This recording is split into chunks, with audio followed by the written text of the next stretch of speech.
भक्तजनों, माताओं, बहनों, सादर जय श्री कृष्ण। हमारे YouTube चैनल में आप सभी का बहुत बहुत स्वागत है।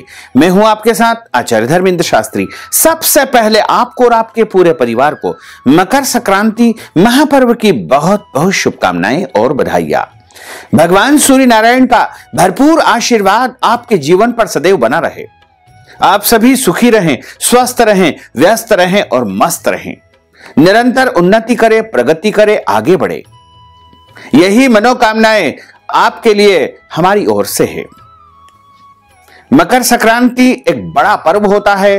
वैसे तो संक्रांति प्रत्येक माह में एक बार आती है। नवग्रहों के राजा एवं इस भूमंडल के प्रत्यक्ष देवता भगवान सूर्य नारायण प्रत्येक माह में राशि परिवर्तित करते हैं और जब जब वो राशि परिवर्तित करते हैं तो उस समय को, उस काल को संक्रांति कहा जाता है। 6 माह उत्तरायण रहता है तथा 6 माह दक्षिणायन रहता है। जब सूर्य देवता कर्क राशि में प्रवेश करते हैं उस समय दक्षिणायन आरंभ हो जाता है। दक्षिणायन का अर्थ होता है देवताओं की रात्रि। वहीं सूर्य देवता जब मकर राशि में प्रवेश करते हैं तब उत्तरायण आरंभ हो जाता है। इस काल को, इस अवधि को उत्तरायण कहा जाता है। उत्तरायण सूर्य जब आते हैं तो यह समय बड़ा ही पुण्यदायी होता है, क्योंकि देवताओं का दिन है और मकर संक्रांति का महापर्व इसी दिन रहता है। यानी जैसे ही सूर्य देवता उत्तरायण आएंगे तो मकर राशि में सूर्य देवता का जो है प्रवेश हो जाएगा। क्योंकि मकर एवं कुंभ राशि के स्वामी स्वयं शनिदेव है और शनि और सूर्यदेव दोनों ही आपस में पिता पुत्र है। इसलिए पिता अपने घर, अपने पुत्र के घर जाते हैं, अपने पुत्र के घर 2 माह के लिए निवास करते हैं। मकर राशि में जैसे ही प्रवेश करेंगे तब सूर्य देवता शनि के घर में प्रवेश कर जाएंगे और इसी पुण्यमयी समय को मकर संक्रांति के रूप में मनाया जाता है। भीष्म पितामह ने इच्छा मृत्यु का वरदान प्राप्त किया था। बाणों की सैया पर लगातार 54 दिनों तक भीष्म पितामह विश्राम कर रहे थे और उत्तरायण सूर्य की प्रतीक्षा कर रहे थे कि कब उत्तरायण सूर्य आएंगे और मैं अपनी देह का परित्याग करूंगा। रामचरितमानस में भी गोस्वामी तुलसीदास जी ने कहा है कि माघ मकर गत रवि जब होई, तीरथ पतहि आव सब कोई। जब सूर्य देवता मकर राशि में प्रवेश करते हैं तो समस्त देवी देवता स्वर्ग लोक से पृथ्वी पर आते हैं और त्रिवेणी में यानी तीर्थराज प्रयागराज में आकर के गंगा यमुना सरस्वती के पावन तट पर स्नान करते हैं। इस पुण्यमयी समय को मकर संक्रांति कहा जाता है। मकर संक्रांति बड़ा ही पावन और पुण्यमयी पर्व माना जाता है और प्रत्येक वर्ष में जो संक्रांति आती है उसमें मकर संक्रांति एक महापर्व माना जाता है। भगवान सूर्य नारायण की आराधना का सबसे बड़ा यदि कोई पर्व है तो वह मकर संक्रांति है। इस दिन भगवान विष्णु की भी आराधना तथा पूजा की जाती है।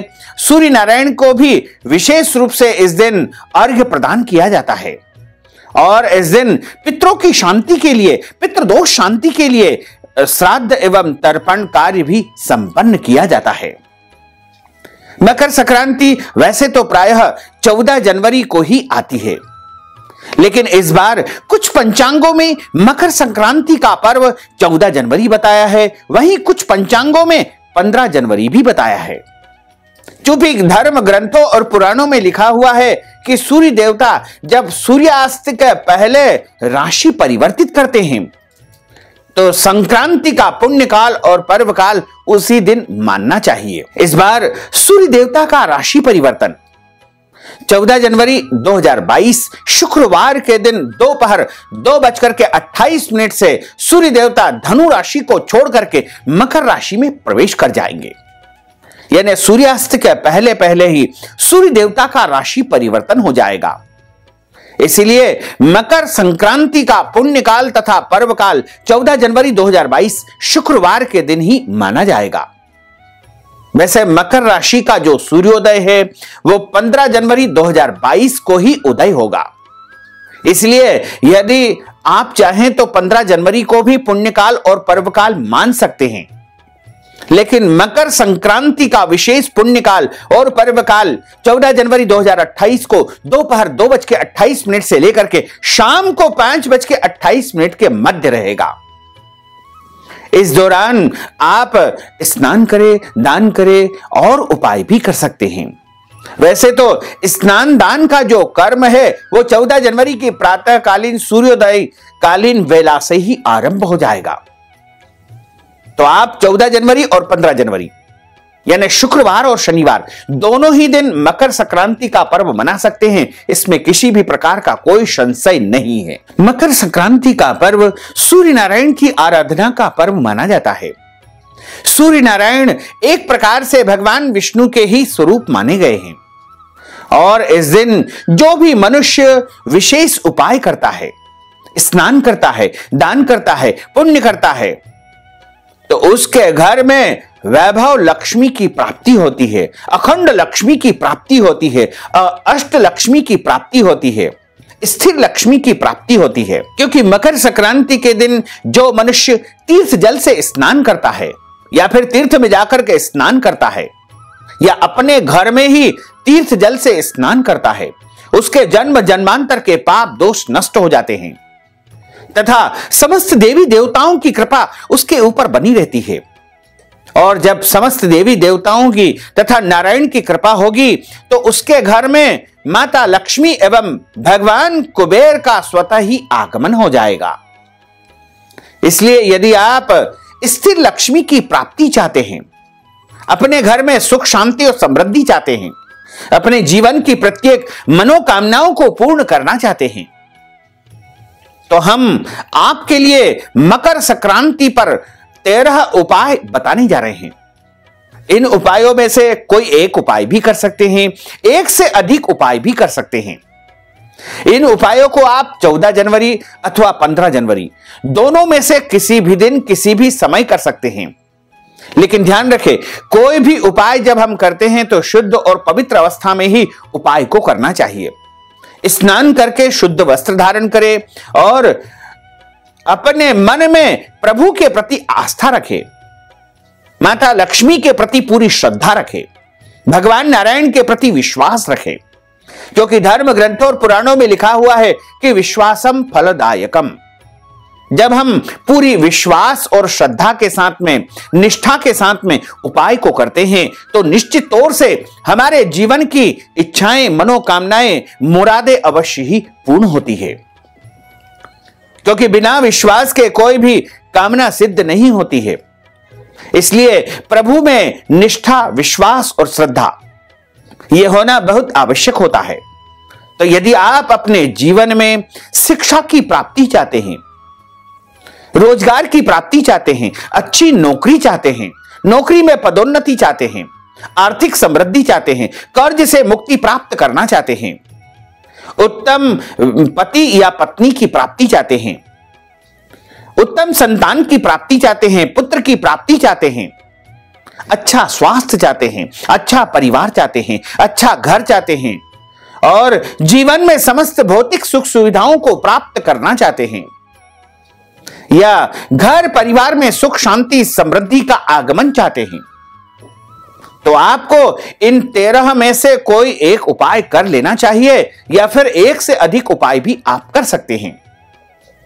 मकर संक्रांति के दिन किए जाने वाला सबसे पहला उपाय है कि जब आप स्नान करें तो स्नान करने वाले जल में आपको तिल और तीर्थ का जल, यानी मकर संक्रांति के दिन जब आप स्नान करें तो अपने नहाने की बाल्टी में काले तिल और गंगा जल या फिर कोई भी तीर्थ का जल या पवित्र नदी का जल डाल करके उससे स्नान करें। ऐसा करने से आपके जन्म जन्मांतर के पाप नष्ट हो जाएंगे और आपके पुण्यों का उदय होगा।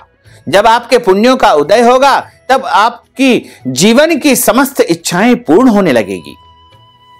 दूसरा उपाय है, आपको मकर संक्रांति के दिन स्नान के पश्चात लाल रंग का कपड़ा पहनना चाहिए। पहन नहीं सकते हैं लाल रंग के कपड़े, तो आप लाल रंग का कपड़ा अपने पास अवश्य रखें, रुमाल के रूप में या फिर लाल धागा हाथ में भी बांध सकते हैं। कोई भी लाल रंग की वस्तु यदि आपके पास रहेगी तो सूर्य देव आपसे अत्यधिक प्रसन्न रहेंगे। क्योंकि मकर संक्रांति सूर्य भगवान की आराधना का पर्व है, ऐसे में आप लाल वस्त्र या लाल कपड़ा पहनेंगे तो निश्चित तौर से भगवान सूर्य की भरपूर कृपा आपके ऊपर बनी रहेगी और आपके जीवन में पद प्रतिष्ठा और पदोन्नति, धन प्राप्ति के उत्तम अवसर निरंतर बनते रहेंगे।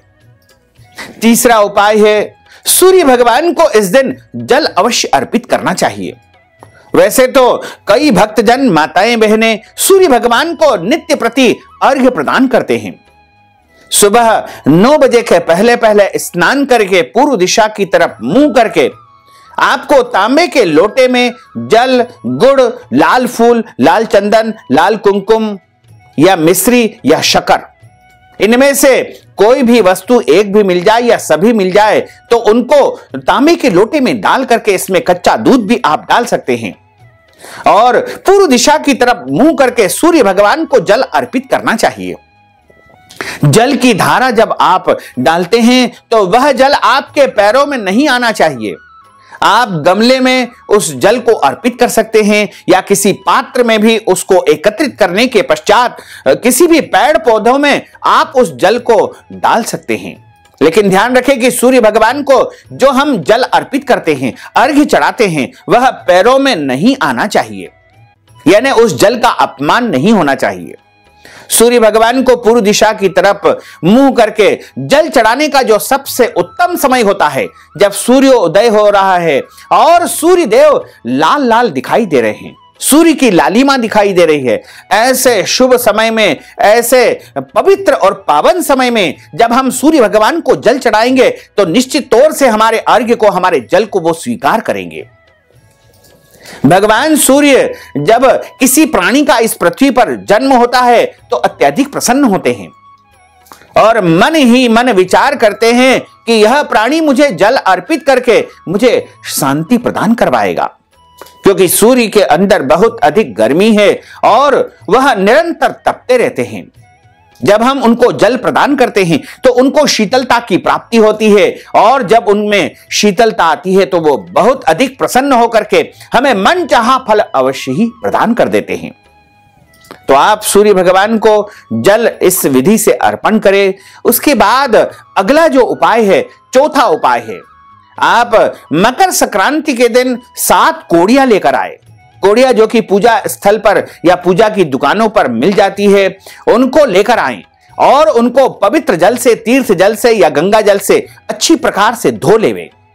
धोने के बाद भगवान के सामने बैठ जाएं और भगवान के सामने दीपक जला करके और उन कोड़ियों को लाल रंग की जो रोली होती है या कुमकुम होता है उनका तिलक लगा देवे। आप चाहें तो लाल चंदन का तिलक भी उनको लगा सकते हैं। उसके बाद उन कोड़ियों को, जो 7 कोड़ियां आप लेकर आए हैं, उनको गंगा जल से, तीर्थ जल से आपने धो लिया है, उनको लाल कुमकुम का तिलक लगा दिया है, उनको लाल कपड़े में बांध करके मकर संक्रांति के दिन किसी भी समय सुबह से लेकर के देर रात या सुबह अगले दिन कभी भी आप अपनी तिजोरी में स्थापित कर देवे। ऐसा करने से आपके घर में अखंड लक्ष्मी रहेगी, स्थिर लक्ष्मी रहेगी और आपके घर में पैसों की कभी भी कोई कमी नहीं आएगी। आप कर्ज से मुक्त हो जाएंगे। इस प्रकार से यह उपाय आपको करना चाहिए। अगला और 5वां उपाय है, मकर संक्रांति के दिन गेहूं तथा गुड़ एक लाल कपड़े में बांध करके मंदिर में अथवा ब्राह्मण को दान करना चाहिए। ऐसा करने से सूर्य देव अत्यधिक प्रसन्न होते हैं और मनुष्य के जीवन की समस्त इच्छाओं को अवश्य ही पूर्ण कर देते हैं। अगला और 6वां उपाय है, मकर संक्रांति के दिन चावल और मूंग की दाल का दान यानी खिचड़ी का दान अवश्य करना चाहिए और ब्राह्मण को इस दिन भोजन भी करवाना चाहिए और उसके पश्चात स्वयं खिचड़ी खाएं और भोजन करें। ऐसा यदि आप करेंगे तो नवग्रहों की कृपा आपके ऊपर अवश्य ही बनी रहेगी। इसके बाद अगला उपाय है, 7वां उपाय है, तांबे के बर्तन में गुड़ रख करके मकर संक्रांति के दिन जो मनुष्य ब्राह्मण को दान करता है उसके जीवन में कभी भी कोई कष्ट और संकट नहीं आता है और उसके जीवन की जितनी भी इच्छाएं हैं वह अवश्य ही पूर्ण हो जाती है, इसमें कोई संशय नहीं है। 8वां और अगला उपाय है गुड़ और कच्चे चावल। एक मुट्ठी या उससे अधिक आप लेकर के पानी में आपको बहा देना चाहिए। 9वां उपाय है पके हुए चावल में गुड़ और दूध मिला करके आपको मकर संक्रांति के दिन खाना चाहिए। ऐसा करने से आपके घर में अखंड लक्ष्मी, स्थिर लक्ष्मी का वास होगा और किसी भी प्रकार की कोई कमी नहीं आएगी। 10वां उपाय है मकर संक्रांति के दिन किसी भी जरूरतमंद व्यक्ति को अथवा किसी साधु संत को या ब्राह्मण को आपको कंबल का दान करना चाहिए। छाता और जूते का दान भी कर सकते हैं। जल पात्र यानी कमंडल का दान भी आप कर सकते हैं। वस्त्र का दान भी आप कर सकते हैं। अन्न का दान भी आप कर सकते हैं या फिर ब्राह्मणों को भोजन भी आप करवा सकते हैं। यानी मकर संक्रांति के दिन जो भी दान आप करेंगे वह अनंत और अक्षय गुना पुण्य फल आपको प्रदान करेगा। इसी के साथ 11वां उपाय है मकर संक्रांति के दिन आपको अपने घर के मुख्य द्वार के बाहर हल्दी का सांतिया यानी स्वस्तिक का चिन्ह बना देना चाहिए और घर के मुख्य द्वार में जब आप प्रवेश करते हैं तो उसके दोनों तरफ सांतिये का निशान बना दे। अगले कक्ष में जो भी आपका बैठक कक्ष है या अतिथि कक्ष है उसमें भी हल्दी का सांतिया बना दे, स्वस्तिक का चिन्ह बना दे। उसके बाद घर में, रसोई घर में, पूजा घर में, बच्चों के पढ़ाई स्थान पर और लेड बाथ को छोड़ करके अन्य सभी कमरों में आपको हल्दी का स्वस्तिक का चिन्ह अवश्य ही मकर संक्रांति को बना देना चाहिए। और इसी तरह 12वां और अगला उपाय है कि आपको गंगा जल या पवित्र नदी का जल लेकर के मुख्य द्वार के ऊपर छिड़क देना चाहिए। यह उपाय मकर संक्रांति के दिन सुबह या शाम के समय आप कर सकते हैं और मुख्य द्वार पर रंगोली बना करके सरसों के तेल का दीपक अवश्य जलाना चाहिए। और इस प्रकार यदि इस उपाय को करेंगे तो आपके घर की दरिद्रता यानी गरीबी समाप्त हो जाएगी और आपके जीवन में, आपके घर परिवार में सुख शांति समृद्धि का आगमन होगा। अगला उपाय है 13वां उपाय है आपको मकर संक्रांति के शाम के समय या सुबह के समय, दोनों समय इस उपाय को कर सकते हैं या केवल सुबह या शाम एक समय भी कर सकते हैं। आप शुद्ध घी का और सरसों के तेल का दीपक भगवान के सामने आपको अवश्य लगाना चाहिए, लेकिन ध्यान रखें कि सीधे हाथ की तरफ शुद्ध घी का दीपक जलाएं तथा अपने उल्टे हाथ की तरफ सरसों के तेल का दीपक लगाना चाहिए।